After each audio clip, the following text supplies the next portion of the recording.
Bienvenue sur Télébilingue en ce lundi 29 juin. Ce soir, vous allez suivre pour la dernière fois notre info, puisqu'à partir du 1er juillet, Télébilingue va se transformer en raison, comme vous le savez, de la perte de la concession de l'Ofcom. Nous en reparlerons en fin de journal. Mais d'abord, place à nos titres du jour. Une nouvelle plateforme en ligne a été lancée par la ville de Bienne pour lutter contre le harcèlement sexuel. Bienne ouvre les yeux, c'est son nom, devrait permettre aux victimes et aux témoins de situations de harcèlement à caractère sexuel dans l'espace public de les faire remonter en ligne. Le lieu culturel de l'Ancienne Couronne en vieille ville de Bienne change d'équipe de programmation. La ville a présenté ce nouveau collectif qui s'est nommé Keine Krone. Télébilingue dans sa forme actuelle, c'est fini. Pendant plus de 2 ans, votre chaîne régionale s'est battue pour faire changer la décision de l'Ofcom qui lui enlève sa concession et les finances qui vont avec. Retour sur ce feuilleton juridique. Et puis Télébilingue, c'est aussi 27 années d'émissions et de souvenirs que nous vous proposons de redécouvrir à travers quelques images d'archives et des témoignages. Vous êtes victime ou témoin d'un cas de harcèlement d'ordre sexuel dans l'espace public biennois. Eh bien, désormais, un nouvel outil mis à disposition par la ville vous permettra de signaler ce cas. Bienne ouvre les yeux, ainsi s'appelle cette plateforme qui est un résultat concret de la motion déposée par les femmes parlementaires de Bienne et qui demandait davantage de mesures de prévention et de sensibilisation contre les violences à caractère sexuel. Cet outil informatique existait déjà dans plusieurs grandes villes alémaniques. Il est donc désormais aussi disponible à Bienne. Angèle Sigenthaler nous en dit plus sur son fonctionnement. Ce n'est pas une application, mais une plateforme en ligne où les témoins ou victimes de harcèlement, discrimination ou violence à caractère sexuel dans l'espace public peuvent faire un signalement anonyme. À Zurich, où cet outil existe depuis 2021, les données montrent que les femmes sont principalement victimes, mais que les personnes homosexuelles et transgenres sont elles aussi régulièrement ciblées.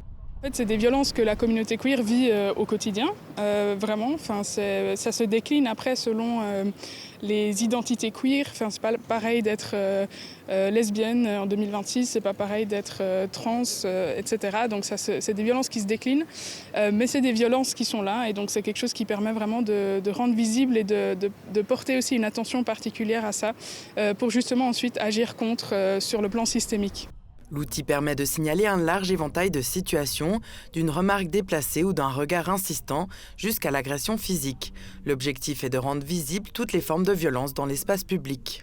Du coup, un outil comme ça, il permet aussi, et c'est ce que je trouve bien aussi, c'est qu'il y a ces différentes catégories et vraiment ces nuances aussi qu'on peut apporter et de se dire, en fait, un regard, par exemple, si je suis avec ma copine dans le bus et qu'on se tient la main, je sens un regard, en fait, c'est déjà une forme de violence et c'est quelque chose qui nous permet aussi à nous, aux personnes du coup qui subissent ces violences, de pouvoir les nommer et de pouvoir se dire en fait c'est pas normal de vivre ça. L'outil ne remplace pas un dépôt de plainte, mais permet aux victimes et aux témoins de mieux identifier ces situations et les oriente vers des services d'aide. Les signalements aideront aussi la ville à repérer les situations récurrentes et à adapter ses mesures de prévention. L'utilité pour nous, c'est de voir s'il y a un faisceau d'indices que quelque chose se passe, souvent à un endroit dans la ville. On ne saura pas exactement où, mais on peut essayer de réfléchir peut-être avec la police cantonale si c'est quelque chose de grave. Par exemple, qu'est-ce qu'on pourrait faire ? Ce soutien s'inscrit dans une démarche plus large. La ville de Bienne met en place différentes actions pour lutter contre le harcèlement et rendre l'espace public plus sûr. C'est tout des petites touches, mais on l'a vu, il y a cet outil, la participation aux campagnes contre la violence domestique. Il y a récemment eu l'ouverture de la Mädchenhaus avec Solidarité Femmes. C'est toutes des petites touches où on essaye de participer à la sécurité et au bien-être de la population la plus vulnérable chez nous. On sait que les femmes, les personnes LGBT+, les personnes racisées, par exemple, ou les personnes qui portent un signe distinctif religieux peuvent être les victimes dans la rue de désagréments, de harcèlement, même de violence, et on veut lutter contre. À Berne, plus de 1200 signalements ont été enregistrés depuis 2023, une preuve que ces violences restent largement présentes dans l'espace public. L'association suisse de protection des oiseaux BirdLife conteste le nouveau règlement de l'aire du canal de l'Aar à Hagneck. Selon BirdLife, les 2 autorisations de baignade que le canton de Berne a accordées dans ce périmètre hautement important comme site de reproduction des oiseaux aquatiques ne respecteraient pas les lois qui régissent les réserves naturelles. BirdLife a déposé une plainte auprès du tribunal administratif cantonal qui devra procéder à une vérification indépendante pour déterminer si les 2 plages en question, qui sont donc toujours accessibles aux baigneurs, sont effectivement légales ou non. L'ancienne couronne dans la vieille ville de Bienne devrait proposer une programmation plus diversifiée et plus accessible au public. C'est du moins le souhait du nouveau collectif qui va gérer ce lieu culturel sous le nom de Keine Krone. La direction de la culture de la ville de Bienne a présenté ce lundi cette nouvelle équipe qui dirigera à présent l'ancienne couronne. Plus de détails avec Louis Beugli. Voilà qui se cache derrière le collectif Keine Krone. 6 artistes de Bienne au portfolio varié et créatif. Leur mission jusqu'en août 2029, animer l'espace d'art de l'ancienne couronne et rendre le site plus accessible à la population. La ville voulait un lieu plus ouvert que simplement aux pratiques d'art contemporain, ce qu'on appelle le White Cube, ces murs blancs dédiés aux expositions. Et nous aussi, en fait, ça nous correspondait bien d'avoir toutes ces disciplines pour un peu expérimenter le lieu, mais expérimenter diverses pratiques. Les formats seront multiples, je ne vais pas faire la liste, mais justement des concerts, des sessions d'écoute, des performances, des expositions quand même, peut-être des repas collectifs, peut-être des visionnages de films. La ville de Bienne a retenu le dossier du collectif parmi 6 candidatures, parfois suprarégionales et même internationales. Un choix entre autres motivé par la volonté d'avoir un projet plus ancré dans la région, chose qui faisait défaut avec la précédente équipe de programmation. Ce qui manquait un peu, c'est ce lien avec Bienne, parce que les personnes venaient aussi un peu d'ailleurs. Bien sûr, ils ont toujours aussi un peu collaboré, mais pour nous, c'était important de renforcer encore ce lien avec Bienne. J'ai l'espoir que cette nouvelle équipe peut aussi faire ce travail pour aussi attirer plus de monde pour être ici. Pas le temps de souffler pour le groupe d'artistes, il doit s'atteler à la constitution d'une communauté et à l'élaboration du programme. Si un événement public sera déjà proposé en septembre, la programmation régulière de l'ancienne couronne démarrera dès 2027. C'était il y a plus de 2 ans, le 11 janvier 2024 exactement, la stupéfaction a frappé Télébilingue. L'Office fédéral de la communication, l'Ofcom, annonçait que notre chaîne régionale perdait sa concession et les 3,7 millions par année qui vont avec et qui représentent le 70% du financement de la chaîne. Depuis, les propriétaires et la direction de Télébilingue se sont battus devant les tribunaux pour tenter de faire changer cette décision de l'Ofcom en vain, puisque la décision finale est tombée. Et ce sont les concurrents neuchâtelois de Canal Alpha qui reprennent la concession et qui vont lancer leur nouvelle chaîne Canal B. Voici un petit résumé de ce feuilleton médiatique régional. Un changement se profile dans la région de Bienne pour le 1er janvier 2025. Le concessionnaire actuel, Télébilingue, a présenté un dossier plus mauvais dans son ensemble que son concurrent Canal B. Ce 11 janvier 2024, la concession est attribuée à la chaîne Canal B, qui fait partie du même groupe que la chaîne neuchâteloise Canal Alpha. Un choix justifié par plusieurs facteurs. La décision a été prise sur base de beaucoup de critères qu'on a évalués. Il y a surtout les aspects input, combien de rédacteurs travaillent, combien de stagiaires sont là, quel est le concept d'information. Ça, c'est des petites différences qu'on a après donné le choix pour Canal B. Une décision qui touche fortement l'ensemble de notre rédaction. C'est un choc, c'est une baffe. Le cœur de toute cette équipe soudée de Télébilingue pleure aujourd'hui. On n'arrive pas trop à comprendre et on est extrêmement surpris. Quelques jours plus tard, les propriétaires de Télébilingue font recours auprès du tribunal administratif. Une pétition soutenue par différentes figures politiques est lancée. Elle demande au conseiller fédéral Albert Rösti, chargé du département de la communication, de revoir sa décision. Des milliers de signatures sont récoltées. Une grande solidarité suivie d'une bonne nouvelle pour la chaîne en fin d'année 2024, puisque le tribunal administratif fédéral juge la candidature de Télébilingue équivalente à celle de sa concurrente Canal B. Les 2 candidatures des 2 télévisions doivent être réévaluées par l'Ofcom. C'est une victoire d'étape, on pourrait appeler ça comme ça. Ça veut dire qu'en fait, maintenant aussi, le tribunal fédéral administratif a constaté que les deux dossiers donc, étaient équivalents. Après la réévaluation du dossier en 2025, la décision tombe fin mars 2026. La concession est définitivement attribuée à Canal B. Très déçu, on a essayé pendant 2 ans de leur montrer que nous sommes la bonne chaîne, la chaîne, la vraie chaîne pour cette région. Mais à la fin, ils ont décidé d'autres manières. Et puis, pour nous, c'est un peu... oui, on est très déçus. Malgré cette grande déception et l'absence de financement public, la direction annonce que Télébilingue poursuivra ses activités, mais avec des ressources et des effectifs réduits. Sur les 50 collaborateurs que compte actuellement l'entreprise, une quinzaine pourront faire partie de la nouvelle version de Télébilingue. Il va manquer près de 4 millions de francs de l'Ofcom de la Confédération. Nous ne pouvons pas les compenser, nous devrons économiser. Mais il est possible de concevoir un programme intéressant, drôle, original, quelque chose qui plaise aux gens, quelque chose de bilingue et de conçu pour bien.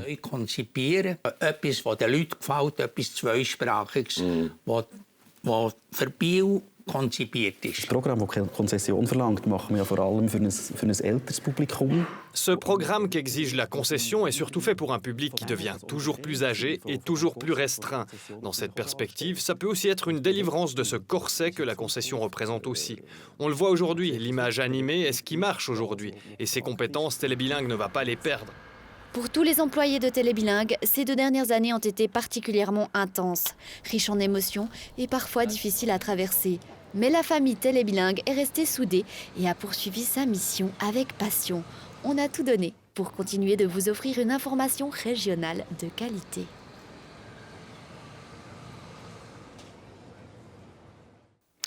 Et pour tenter de terminer en beauté, nous vous proposons encore de découvrir quelques souvenirs que Leila Thévault a recueillis auprès de quelques collaboratrices et collaborateurs de Télébilingue.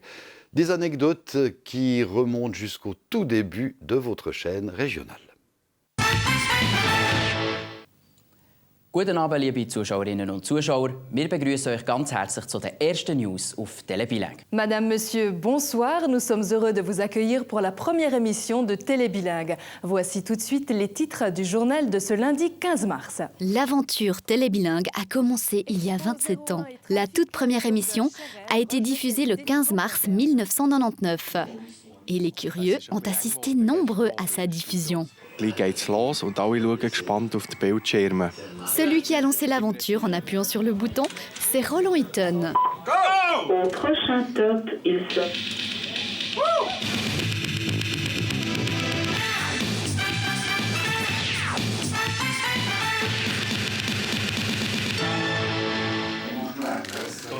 Es ist geschafft. Die erste halbe Stunde ist ohne Panne über den Sender. Pas de couac pour la première émission, mais pour les suivantes, ça a parfois été un peu compliqué.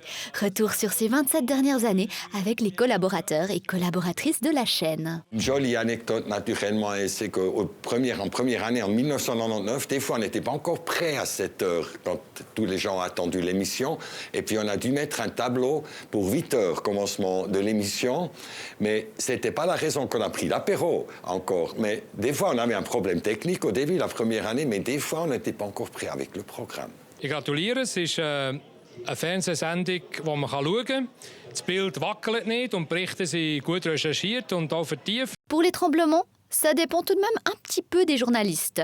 Avant d'être présentateur sur Télébilingue, j'ai eu une première carrière comme vidéojournaliste. C'était en 2000 et 2005, une époque où on faisait quand même pas mal avec les moyens du bord. Mais un truc chouette, c'était l'été, c'était les festivals, comme ici Mont-Soleil. Et on avait pas mal carte blanche quand même pour faire les reportages qu'on avait envie de faire. Et avec mon copain Bastien Beziguer, on aimait bien monter à Mont-Soleil et on pouvait rencontrer les groupes, monter sur scène pour les filmer. C'était des super souvenirs. Et là, c'est le groupe Deli, dont j'étais à l'époque super fan. On a un peu oublié leur existence. Et si on regarde attentivement l'interview de la chanteuse dont j'étais un peu amoureux à l'époque, je tremble pendant tout le... J'ai pas réussi à me retenir de trembler pendant tout l'interview. Ils ont été à fond jusqu'au bout. Non, on est vraiment... on s'est régalé. Et puis au niveau de l'accueil aussi, ils sont ici au festival, là, ils sont forts.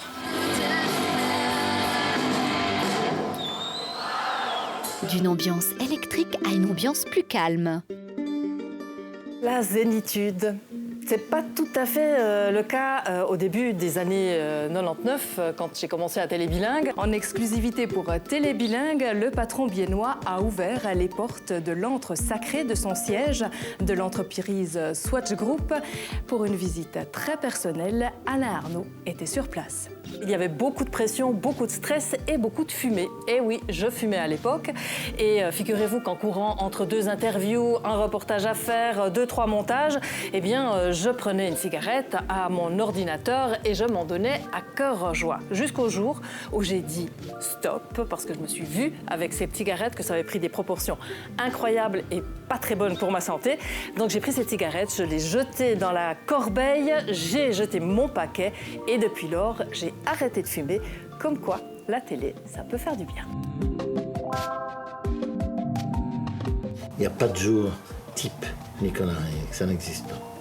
Est-ce qu'il y a un jour préféré, Nicolas Hayek? Tous les jours. Et nous, l'équipe de Télé Bilingue, nos jours préférés, c'est quand le bêtisier est présenté. Alors je venais de commencer de travailler à Télé Bilingue, on était entre Noël et Nouvel An, tout le monde était malade ou en vacances de ski, donc on m'a dit c'est toi qui vas présenter le bêtisier cette année. Et c'est Daniel Marron, le technicien, qui s'occupait de ça. Il m'a dit pas de problème, moi j'ai des photos de Marcolin dans la neige, il y a encore de la neige à l'époque, et toi tu viens au Cobalt. Et si on s'amusait à faire dérailler la télé? Télé Bilingue. Mais c'est cette chaîne qui parle jamais de nous, les kobolds, les farfadets, les lutins. On va bien rigoler.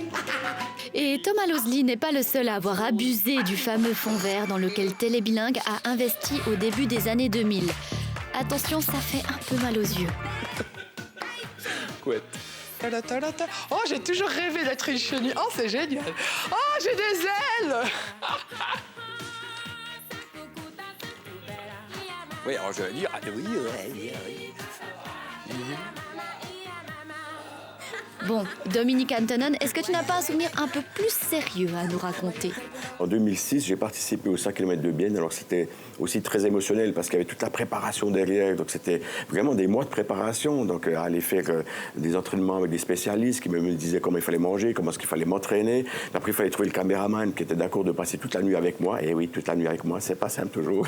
Surtout sur les 100 kilos. Là, je craque.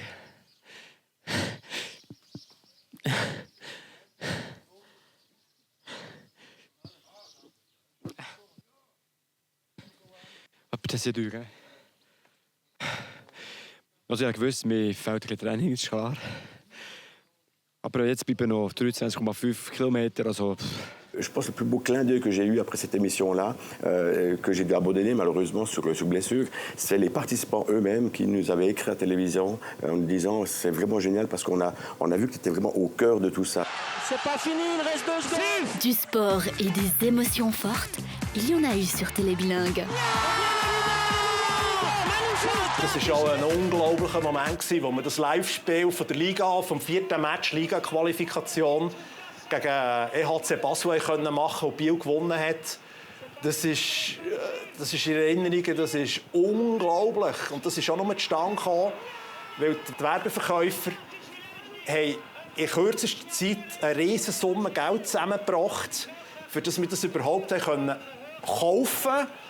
Vom Schweizer Fernsehen ist das, glaube ich, dass wir das nicht live können bei uns ausstrahlen. Kommentiert heisst es bei uns dazu mal jetzt Dominik Antonen und George Eschlimann. Und das war so unglaublich gewesen. Und ja, erinnere mich immer wieder gerne daran. Das ist für uns Live-Kisten sind ja nicht so viel, die wir machen. Und wenn wir sie machen, dann ist es halt immer etwas Spezielles. Also, ja. T'as encore la chair de poule maintenant. Ja, ja, heute noch Hühnerhaut, wenn ich das sehe. So. Ja. Les joueurs du HC Bienne ne sont pas les seuls à repousser leurs limites pour offrir des émotions fortes aux spectateurs. Alors pour moi, une expérience assez fou était quand même l'émission On est nichts sans rien, une émission de survie. On devait boire de l'eau hors des rivières ou manger des pissenlits, des trucs comme on voit ici. C'était affreux. C'était 5 jours et 4 nuits on a dormi. Wir haben immer noch keinen Schlafplatz gefunden. Und wir brauchen einfach einen, oder? Et puis quand j'étais directeur du programme, 15 ans plus tard, on a refait cette émission qui s'appelait Survival, mais là c'était des filles, 3 filles, et puis bon, les filles, la stärkere Geschlecht, eux, ils ont après fait beaucoup plus long, elles ont fait 7 jours après les filles, on est vraiment nuls les mecs. Et oui, trop forte. Et pas seulement lors des émissions de survie, mais tous les jours. Car faire du journalisme, c'est parfois aussi un petit peu de la survie. J'étais vidéojournaliste, c'était un jour d'été chaud, c'est jour des vacances qu'on n'a pas assez de sujets. Normalement, le rédacteur en chef m'a dit « Va au Festival Échec, on l'a déjà traité, mais trouve une histoire ». Moi, sur place, j'ai tout de suite trouvé ce monsieur-là qui est aveugle et qui a joué avec les gens qui voient. Et ça m'a fascinée et dans mon cœur, j'étais touchée. Et aussi comme journaliste, j'avais mon histoire et j'ai appelé la rédaction et dit « J'ai trouvé mon histoire ». Mais il n'y a pas toujours besoin de chercher une histoire à raconter. Parfois, il suffit d'être là quand l'histoire est en train de s'écrire. Bon, forcément, vider le bureau après 15 ans et demi, ça donne pas mal de boulot. D'ailleurs, pendant ces 15 ans et demi, un des meilleurs moments, je pense, un des plus mémorables en tout cas, c'était le 18 juin 2017, le vote communaliste de Moutier, le premier, où j'avais filmé la fête de nuit et à presque 3 heures du matin, j'étais avec un pote qui a vu Yannick Parat, puis qui a dit « Oh, il faut absolument l'interviewer !» Et comme j'en pouvais plus, je lui ai donné le micro, j'ai dit « Tiens, fais-toi plaisir !» Et du coup, ça donne une des interviews les moins professionnelles de tous les temps, main sur l'épaule, grand sourire. Enfin, c'était très drôle. Il boit ses paroles, clairement. Des souvenirs festifs et d'autres plus tristes. Je me souviens, c'était au mois de juin 2021. Il y avait eu de fortes intempéries dans le Jura bernois et 2 communes avaient été particulièrement touchées, Sensbeau et Villeray. Voilà à quoi ça ressemblait. Et il y a un monsieur qui m'avait particulièrement touchée lors de ce reportage. Il habitait dans sa maison tout au bord de la Suze à Villeray et elle avait été complètement détruite par ces inondations. Il y avait des morceaux de tapis, des meubles un petit peu partout dans le jardin. Et il y avait aussi une grande solidarité, ça, c'était beau à voir. Un grand merci et puis merci pour le soutien à tout le monde au village aussi parce qu'ils sont venus. Si vous avez besoin d'aide, si vous avez besoin de quelque chose, si vous avez besoin de manger, venez chez nous pour dormir. Ça m'a touché vraiment. Et il a fallu attendre une météo bien plus clémente pour le tournage que Mathieu de Dardel a envie de nous raconter. Un souvenir marquant comme journaliste de Télébilingue, c'était une interview au mois de juillet dans le cadre d'Info Été. Une interview plutôt originale puisque c'était dans les airs sur une montgolfière à plusieurs dizaines de mètres d'altitude. On avait dû se lever au milieu de la nuit pour décoller avec la montgolfière au lever du soleil. Des lumières extraordinaires, un paysage magnifique avec les champs du Seeland. Un sentiment un petit peu irréel, tellement c'était beau. Un petit vent de panique toutefois à la fin, puisqu'on a dû atterrir en urgence entre des lignes électriques et une forêt. Le pilote est descendu en piqué, la nacelle s'est complètement renversée. On a dû survoler la ligne avec une hauteur de sécurité. On est descendu très sec pour arriver sur ce champ et pas pour entrer dans l'arbre là. Donc c'était très serré. Mais je savais que ça marche. L'impact un petit peu plus dur que d'habitude, mais on est tous bien au sol. C'est un peu roulé dessus, mais tout s'est très bien terminé et ça reste un très beau souvenir. On n'était pas du tout dans ce studio, on était à l'extérieur et c'était mon premier tournage après une pause de plusieurs mois. Donc je me demandais un peu comment je vais faire pour rentrer à nouveau dans cette ambiance d'info et de télévision. Et je connaissais la productrice, donc ça n'a pas manqué. J'ai pris au cas où mon matériel d'escalade et puis effectivement on s'est retrouvés suspendus au-dessus du vide à 150 mètres au-dessus de Ronchâtel. Et c'est là qu'on a dû faire présenter l'introduction de l'émission. Donc il a fallu un peu jongler entre ce contraste, d'être sérieux pour présenter l'émission, puis quand même avoir un peu des sensations dans le corps.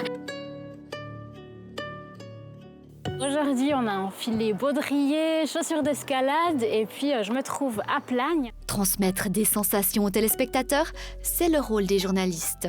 Toutes sortes de sensations pour les plus petits et les plus grands.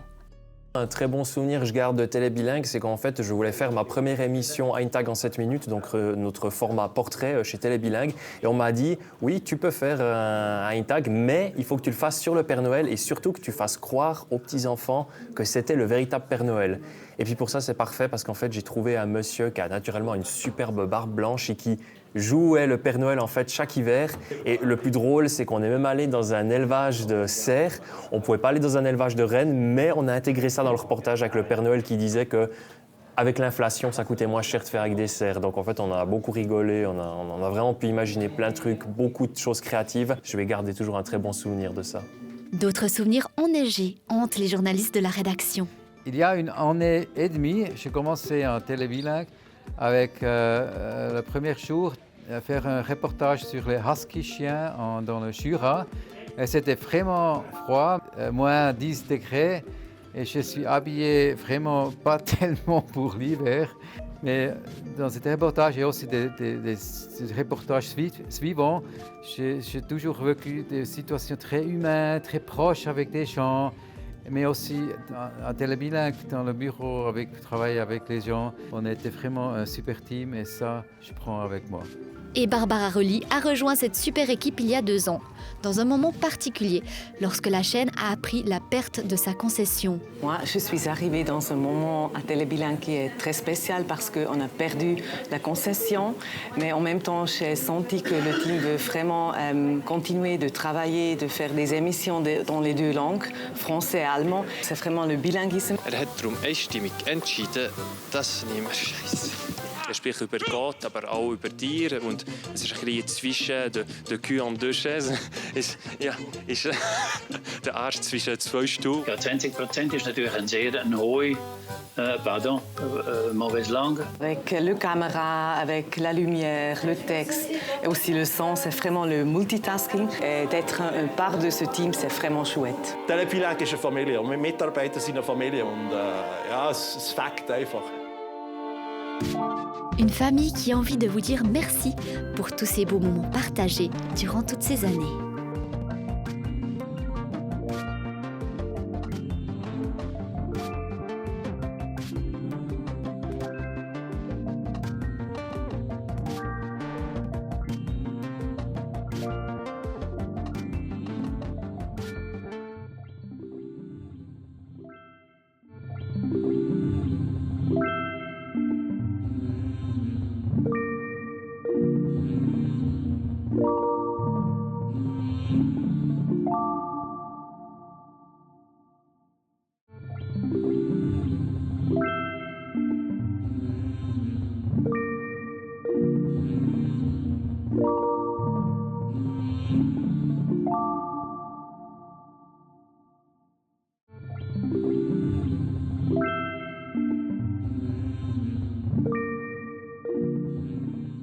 Ja, und das war es jetzt also mit dem allerletzten Info hier auf Télébilingue.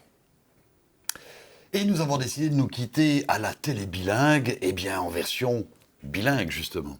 Ja, und bei uns im Studio Kolleginnen, Kollegen aus der Regie, Technik, Recherche, Moderation und so weiter. Wir sagen merci vielmals für eure jahrelange Treue.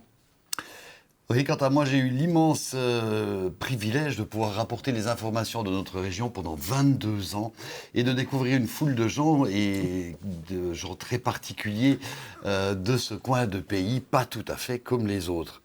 Et je tiens encore une fois à dire un immense merci à toute l'équipe de Télébilingue. Il y en a une partie qui est là, mais avec ces gens absolument extraordinaires avec qui j'ai eu énormément de plaisir à travailler. Merci tout le monde. Ja, und als Moderator verabschiede ich mich von meiner 253. Sendung hier auf Télébilingue. Ich sage auch euch allen merci vielmals für eure Unterstützung und euch natürlich daheim auch in Zukunft alles Gute. Merci vielmals. Voilà, alors Matt, moi j'ai pas fait le calcul, hein, mais j'arriverai à un peu plus d'émissions que toi encore.